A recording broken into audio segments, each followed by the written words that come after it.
Nunca olhe por uma grelha de bueiro quando ouvir risadas lá embaixo. Essa era a primeira regra não escrita da Vila Aurora, passada em cochichos no recreio, rabiscada nas carteiras e repetida nos portões quando o sol começava a cair. Todo mundo conhecia alguém que jurava ter visto dentes brilharem na água, ou um nariz vermelho flutuar onde só devia haver lixo e folhas. Diziam que o esgoto respirava e que, se você ficasse tempo demais parado, a risada que vinha de baixo passava a soar atrás de você. Pedro, 12 anos, ignorava regras quando tinha pressa.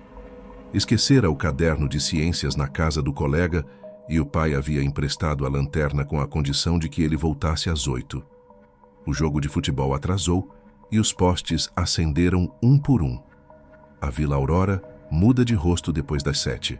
Na esquina da padaria, Pedro ouviu teclink, teclink, teclink, metal no metal. Vinha de um bueiro de tinta amarela descascada. Ele encostou a lanterna nas barras. Primeiro, nada. Depois, 2 círculos claros surgiram no escuro. Por um segundo, pareciam tampinhas de garrafa pegando luz. Só que se moveram. Não eram tampinhas. Eram olhos esbranquecidos pela maquiagem desbotada. Um rosto subiu devagar, como lua vindo por trás de um prédio qualquer, e parou rente ao ferro. Nariz pintado de vermelho doente, boca larga demais, rachada, sorriso desenhado que sangrava pó.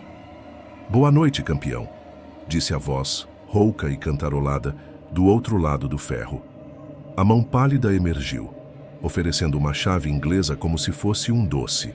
Teclink. A lenda tinha muitos nomes. Diziam que ele conhecia cada curva lá embaixo e esperava. Sempre esperava. Pedro engoliu a saliva que ficou grossa. "Eu só vou ali", tentou. "Rua de baixo.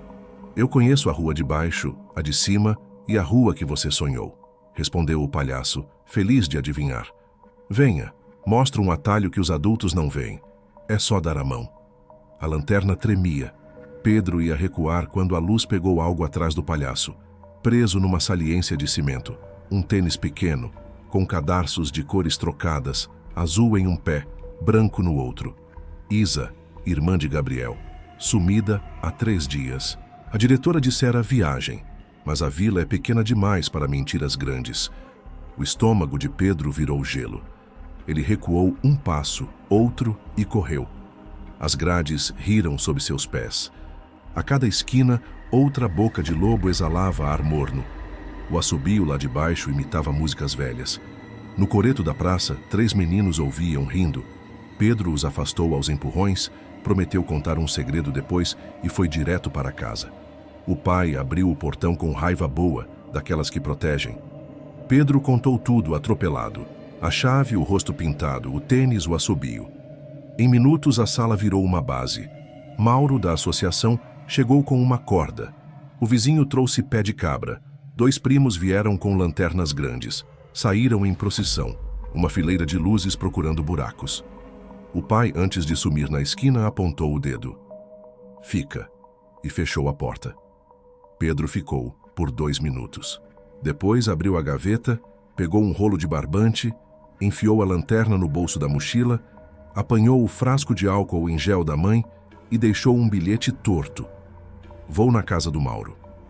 Saiu pelo quintal, pulou o muro baixo, andou entre os quintais escuros e alcançou o coreto. Prendeu a ponta do barbante ao corrimão, respirou fundo e enfiou o corpo pelo ralo largo o suficiente para um menino teimoso passar. O ferro arranhou as costas. O cheiro de cloro velho, ferrugem e terra molhada entrou pelos olhos, como se cheiro pudesse ter cor. Os primeiros metros foram tatuados de sombras. O túnel dividia-se em 2, depois em 3, depois em 9. Pedro amarrou o fio nos cantos, deixando um caminho de retorno como o caracol deixa rastro. A água corria num canal central. Havia calçadas laterais. Todos os sons pareciam perto e longe ao mesmo tempo. Teclink, teclink. O assobio retomou a melodia antiga, sem palavras.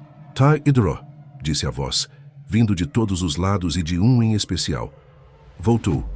"Voltei", respondeu ele, para que a coragem não fugisse pelo nariz. O túnel se abriu num salão de cimento, alto como igreja. O eco era um palco.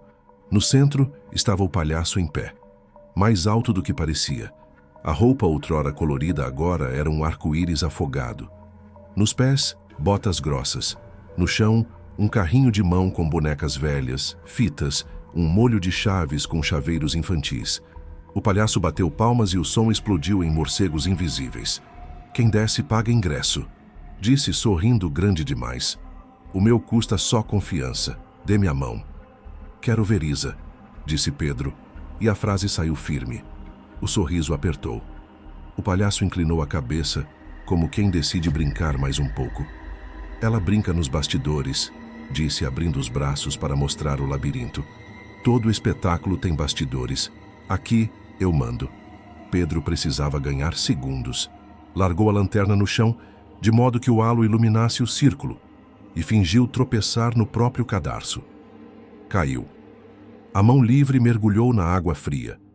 Quando o palhaço se inclinou num gesto de "deixa que eu ajudo", Pedro espalhou cacos de vidro, resto de garrafa da praça, ao redor e os esmagou com o tênis no borrachão das botas. O corpo alto vacilou. Uma voz menos teatral escapou. "Ah, desgraça!" A chama do isqueiro acendeu baixinha, insuficiente e necessária. Pedro espirrou álcool em gel no ar. O clarão azul por um segundo revelou atrás de um pilar uma porta metálica de inspeção com cadeado enferrujado. Bastidores, de verdade. Correu até o carrinho, pegou o molho de chaves, tentou 1, 2, 7. A 8ª girou. A porta abriu chorando. Lá dentro, colchões, roupas molhadas, sacos de ração rasgados, garrafões de água, uma lâmpada pendurada tremendo com a corrente de ar, e Isa. Olhos muito abertos, mãos amarradas por um nó que se odiava, boca tampada com fita. Pedro cortou a fita com a chave, sussurrou o nome dela. Disse que era amigo do Gabriel, que ia tirá-la dali, que precisava que ela confiasse nele. Quando passos pesados ecoaram, ele já puxava a menina pela mão. O palhaço mancou até eles furioso. O sorriso desenhado não combinava com os olhos, agora secos de raiva. Batia a barra de ferro no chão. Ticlink, ticlink, e cada golpe parecia convocar água. De cima, um trovão. A chuva engrossava. O canal central subiu 2 dedos. A música ainda não acabou, disse ele doce como quem oferece veneno. Vocês não sabem sair sem o meu refrão. Eu trouxe o meu, respondeu Pedro, mostrando o barbante. Agarrou o fio com uma mão e Isa com a outra, e correram. Viraram à esquerda, à direita, amarrados ao rastro. Atrás, o som das botas e da barra, e um assobio que se transformava a cada curva, testando melodias para caber no medo dos dois. Uma curva adiante, lanternas abriram o escuro como facas. Vozes. Gente. O pai de Pedro surgiu primeiro, seguido por Mauro e por vizinhos que tinham decidido que a noite não manda em ninguém. Braços puxaram, gritos viraram alívio. Isa foi resgatada do braço de Pedro como quem pega um passarinho doendo. Ao ver a multidão, o palhaço parou. Recuou. Ainda assim, sussurrou para Pedro. A vila é minha lona. A chuva é meu aplauso. Eu tenho tempo. E sumiu por uma lateral do labirinto, deixando no ar um assobio que mais parecia uma promessa escrita a lápis na parede. De manhã, sirenes e fitas amarelas. A prefeitura mandou grades reforçadas. A associação de moradores organizou rondas. Isa ficou 2 dias muda e depois começou a falar em fios. Frio, sombra, pintura, música sem letra. A vila dormiu melhor por algumas horas, mas quem conhece mapa sabe. Água sempre encontra fenda. Pedro e o pai caminharam até a travessa das Sibipirunas. As tampas brilhavam soldadas. Mesmo assim, Pedro jurou ouvir um teclink tímido, como unha batendo num copo longe. Ele perguntou com os olhos. O pai respondeu rápido demais. Vento. À noite, com o caderno de ciências aberto, Pedro escreveu. Todo sistema que parece fechado tem fugas invisíveis. A água encontra caminho. O medo também. Guardou a caneta. Deitou, encarou o teto. O quarto demorou 1 segundo a mais para escurecer. Nesse segundo, ele ouviu de novo a melodia antiga, sem palavra. 3 toques leves no vidro chegaram como se tivessem caminhado quilômetros por dentro dos canos. T-clink, T-clink, T-clink. A regra que abre esta história reacendeu na mente dele como lâmpada de emergência. Ele sorriu, pequeno, teimoso, o sorriso culpado de quem sabe que curiosidade é a irmã gêmea da imprudência. E percebeu, com uma claridade que doeu, que aquela não era uma história que terminava. Era uma história que respirava como o esgoto respira. E tudo que respira, cedo ou tarde, chama pelo nosso fôlego. Ainda assim, há finais. Às vezes são travas no peito.